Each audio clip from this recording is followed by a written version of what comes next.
You may now press the button, and something will happen shortly. Hello and welcome to my channel. My name is George Schlacek. The one and only. And I love adventure. As a matter of fact, that's what this channel is really about. But it isn't always straightforward, clear-cut. Adventure can mean a lot of things. It usually involves some excitement, calculated risk, and usually a happy ending.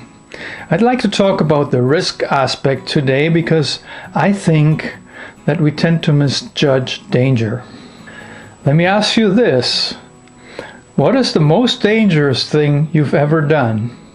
Well, I went skydiving many years ago. Pretty good answer, isn't it? But I'd be completely wrong. Let's do some numbers. All my sources are revealed in the description below. According to the Wisconsin Skydiving Center, in 2019, 3.3 million skydives were completed around the US. 15 of them resulted in fatalities. Okay, so jumping out of an airplane is not 100% safe, but 99 point something. That doesn't qualify as a dangerous activity in my book. But you know what? There are about 1,800 traffic fatalities in Canada, small country, every year, and that's directly from Statistics Canada, averaged out. About half of those are drivers, and another 300 and something are passengers. So if you've been in a car recently, that's likely the most dangerous thing you've done. When you're climbing into a car, you make a conscious choice, even if you underestimate the danger. But what about others who do not drive or use cars? According to Statistics Canada, since 2016, every year, about 300 pedestrians and 40 cyclists get killed in traffic collisions.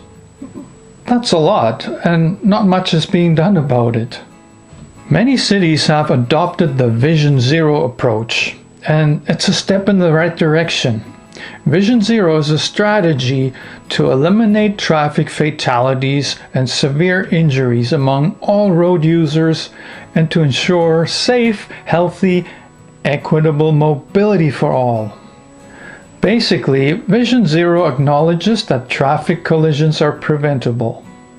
It goes further by stating that mistakes will be made by road users, and this should be taken into consideration when designing the roads. But does it go far enough to reach its stated goal of zero fatalities and severe injuries?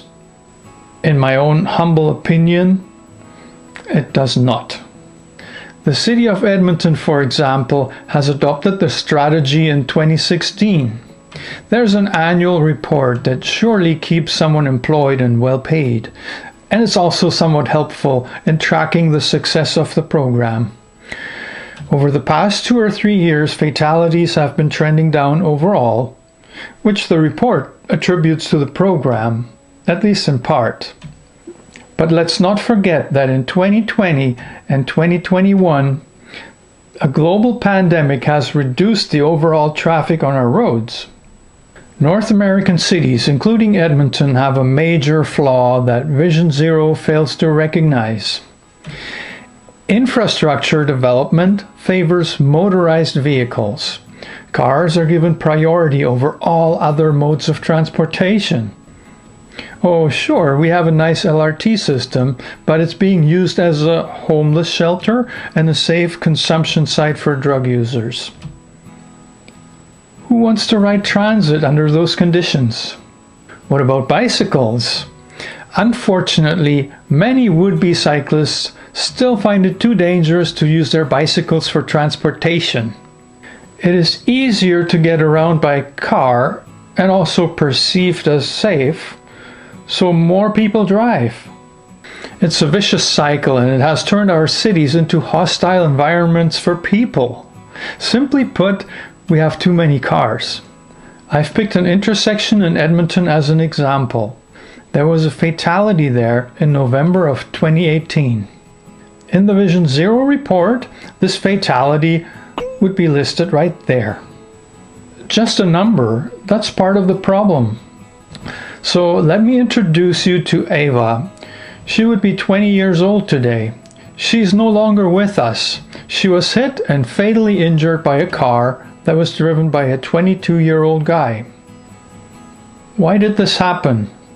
Ava didn't pay attention, or the driver screwed up? What about the intersection? Alright, so far we're doing great. We're on the brand new bike trail. I believe it's multi-use, which is fine. Anyways, I'm safe here. I feel safe here. The street is over there, see? I don't have to bother with it. Excellent.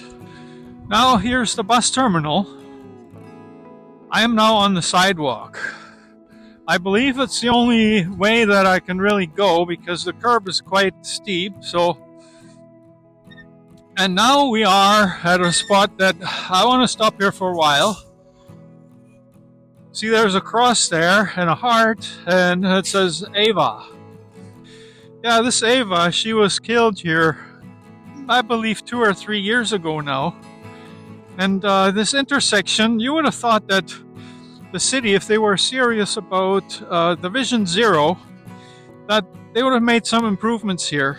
But believe me, I live in this area and I know that nothing has changed. Anyways, let's press the button because I want to cross here, because theoretically on my bicycle I'm supposed to cross at this light. So let's do this right now. It's a beg button, they call that.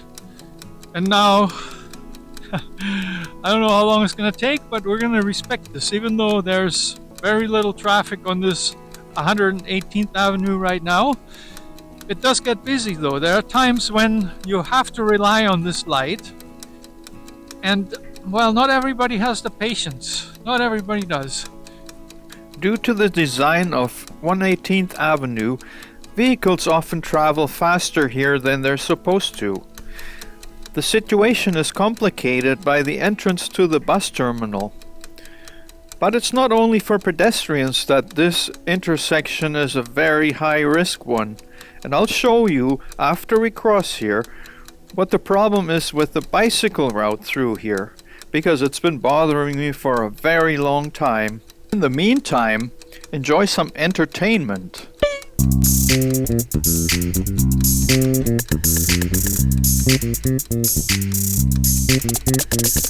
You may now press the button, and something will happen shortly.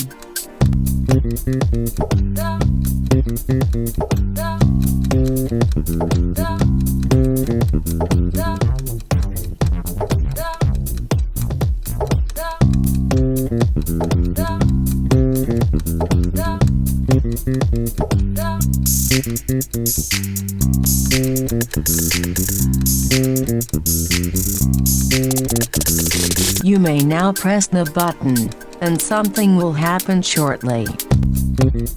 It's a Saturday morning, by the way, so the traffic is not as busy. There we go. Now we got a light. So I'm crossing here. See, now it's already over. 16 seconds. Alright, now I'm on the other side of this intersection, this area where I showed you the bike lane. And I am on an excellent multi-use trail or lane that goes right alongside the LRT. The only problem is that it doesn't continue alongside the LRT. I'll show you. Let's turn this around. Okay, as you can see, I'm on a beautiful trail. Well, it's got a little bump there.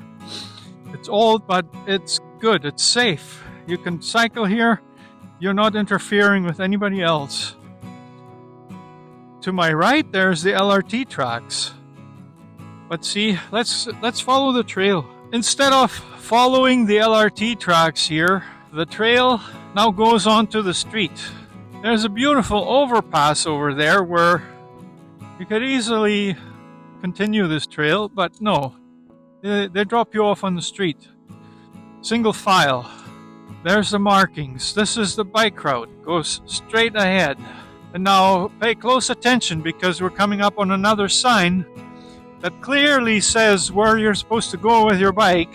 It points straight ahead. See that? I got a stop sign here. Stop. And now I'm at that same intersection that I showed you before. No traffic coming. I go straight through. After all, I'm just following the bike route. You saw that. Now look where it brings me. It brings me right into the bus depot. Yeah, no, this isn't where I want to go.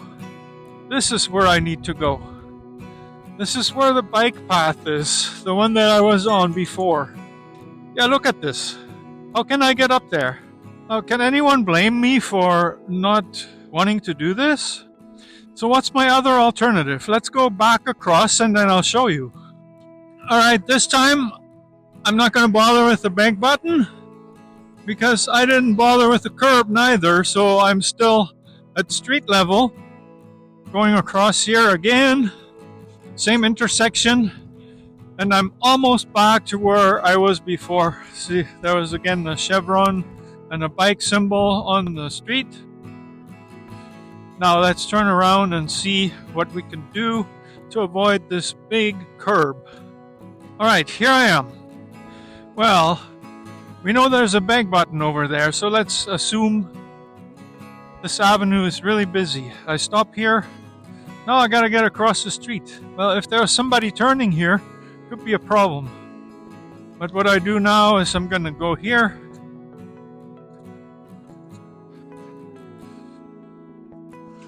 Hit that button.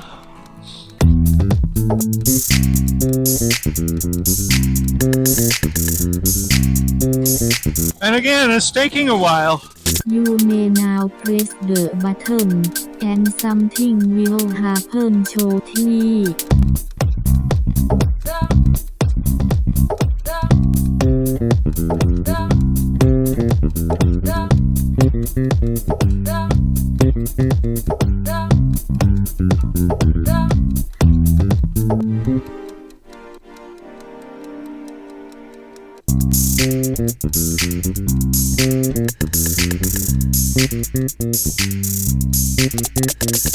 You may now press the button, and something will happen shortly.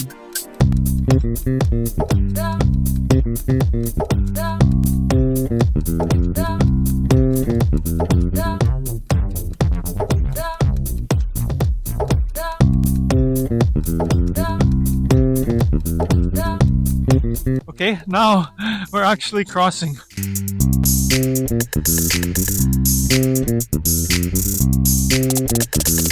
You may now press the button. Now I am back on the sidewalk. You saw what the idea is. And I'm back on this beautiful bicycle trail. People usually believe that when you go on a big adventure into the unknown, so to say, that this is usually the most dangerous stuff that you'll ever do in your life. Well, it's not so. Crossing this intersection that I just showed you is probably one of the most dangerous things that people do on a daily basis, and it didn't need to be like that. The city of Edmonton, if they were serious about Vision Zero, then they would prioritize areas like that. And believe me, there's not just this one. There are a number of these in the city that need improvements, that need to be changed. And very little, it's not nothing, but very little is done. And it usually takes some serious incident or somebody dying, like here. Here, somebody dying hasn't even done the trick. And there's no pun intended. It is a tragedy. This young lady, Ava, she would have had a whole life ahead of her. She could have went skydiving. She could have went on an adventure in Venezuela or whatever, and she probably would have survived. She didn't survive crossing there. Cars have made our cities more dangerous than they should be, and we keep on adding more of them. Our economy depends to a large degree on the auto industry, so we design our cities to accommodate more of them. We already know that cars are bad for the environment, but most fail to see that there's more to that than emissions. Electric cars will be even more dangerous than gas-powered ones because they're quieter, and many of us can't hear them coming. If we want to have safer cities, we need to reduce the number of cars in them. We also need to stop building cities for cars and start building infrastructure for people. That means everybody. I'm not against the use of cars, but I think driving is a privilege that should be taken from those that demonstrate dangerous behavior behind the wheel. That's a start. We also need to invest more into alternative modes of transportation. What do you think? Leave me a comment. Not everyone will click the like button on this one, but you can make a strong statement by doing so. Thank you for your support.